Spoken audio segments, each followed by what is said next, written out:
It is August 24th, 2001. An Airbus A330 is cruising at 34,000 feet over the pitch-black Atlantic Ocean. Without warning, the right engine sputters and dies. 13 minutes later, the left engine goes quiet.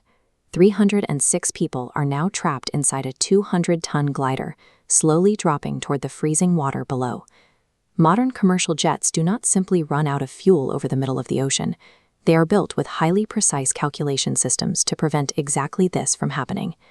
To understand how this aircraft was drained completely dry mid-flight, we have to rewind the clock 9 days and look at a seemingly unrelated maintenance bay. Inside an Air Transat hangar, mechanics are facing immense time pressure. They have a hard deadline to replace a faulty right engine before the next scheduled flight. The airline doesn't have an exact spare on hand, so they loan a Rolls-Royce replacement engine. But there is a discrepancy. The replacement is an older design. When mechanics try to attach the plane's modern hydraulic pump, an older fuel tube gets in the way. In this 3D cross-section, a technician's shortcut forces a newly designed fuel tube right alongside an older hydraulic line.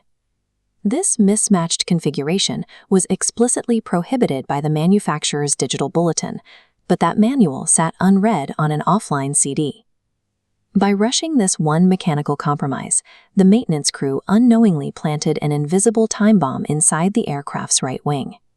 9 days later, Flight 236 takes off from Toronto. To the passengers and the flight crew, everything appears completely normal. But here in this zoomed-in diagram of the engine, we can see the physics happening out of sight. As the right engine pressurizes during flight, those two mismatched metal tubes shift, vibrate, and rub directly against each other. Hour after hour, the constant friction grinds down the metal wall. Eventually, the pressure causes the weakened pipe to snap, creating an L-shaped crack directly in the main fuel line. This gauge animation shows the severity of the rupture.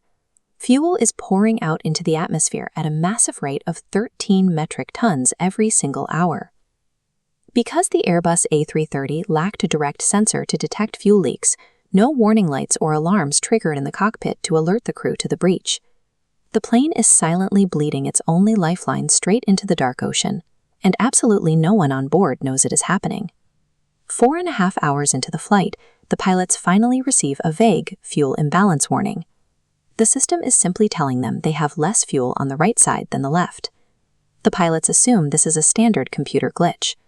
Instead of consulting the official leak checklist, which would have directed them to isolate the engine, they attempt to resolve the imbalance from memory. The reality hits the cockpit when fuel starvation causes the right engine to spool down and die. Exactly 13 minutes later, the left engine goes dead. With total power loss, the cabin lights extinguish. The ambient hum of the engines vanishes, replaced by dead silence and raw panic in the dark. The plane has one final lifeline, the automatic deployment of a ram air turbine, or RAT. This is a small, drop-down propeller that uses the rushing wind to generate a bare minimum of emergency power for the flight instruments.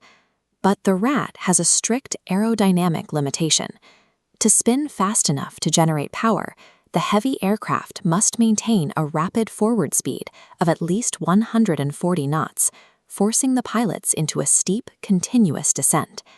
They are 65 miles away from a military airbase in the Azores, plummeting toward the water with zero engine power. They have exactly one chance to reach the runway and absolutely no option for a go-around. The flight is commanded by Captain Robert Pichet. Years prior, he had served time in prison for smuggling drugs, but he also spent years working as a bush pilot, learning to land planes in rough, isolated terrain without standard runways. Relying on those instincts, Pichet manages a harrowing 19-minute unpowered glide, setting the record for the longest in commercial aviation history. He reaches the Lajes Air Base. Without engine reverse thrust to slow down, he applies extreme braking.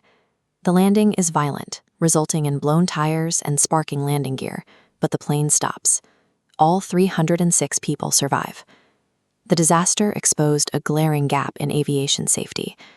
In the aftermath, authorities mandated automated fuel leak warning systems across all commercial jets to ensure crews are never blind to a rupture again. A chain of small human compromises, A rushed mechanic, an ignored manual, and bypassed checklists nearly doomed Flight 236. But in the final moments, it took unparalleled human intuition to break that chain.